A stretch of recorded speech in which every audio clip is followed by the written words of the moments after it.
আরে রাব্বি, ওই যে দেখ আমরা কি একটা পার্কে ঘুরতে এসেছি, ওই যে দেখ আমরা এখানে উঠবো, চল। আরে না মা, তোমরা উঠো, আমাকে অনেক ভয় লাগতেছে। না বাবা, আমি কখনো এখানে উঠবো না। আচ্ছা রাব্বি, তাহলে চল আমরা উটের পিঠের উপরে উঠি। আরে না মা, আমার অনেক ভয় লাগতেছে, আমি এখানে উঠবো না। আরে বাবারে, কি এক ভিতুক ছেলে, কোথাও উঠতে চায় না, শুধু ভয় পায়। রাব্বি, এবার কিন্তু আমরা এই সাপটা নিয়ে খেলা করবো। সাপটা আমি হাতের ভিতরে নিবো, তোকেও কিন্তু সাপ হাতের ভিতরে নিতে হবে। আরে না না মা, তুমি নাও, আমি নিবো না বাবা, আমার অনেক ভয় লাগে।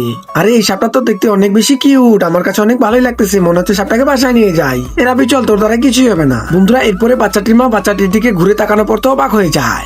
বন্ধুরা, তোমরা নিচে থাকা সাদা রঙের সাবস্ক্রাইব বাটনটিতে ক্লিক করে আমার চ্যানেলটিকে সাবস্ক্রাইব করে দাও, তাহলে তোমাদের মা বাবা অনেকদিন বেঁচে থাকবে। আর বন্ধুরা, তোমরা যদি এই ভিডিওটিতে একটি লাইক করে দাও, তাহলে তোমাদের মনের সকল ইচ্ছা পূরণ হয়ে যাবে। যাও, আমি তোমাদের জন্য দোয়া করে দিলাম।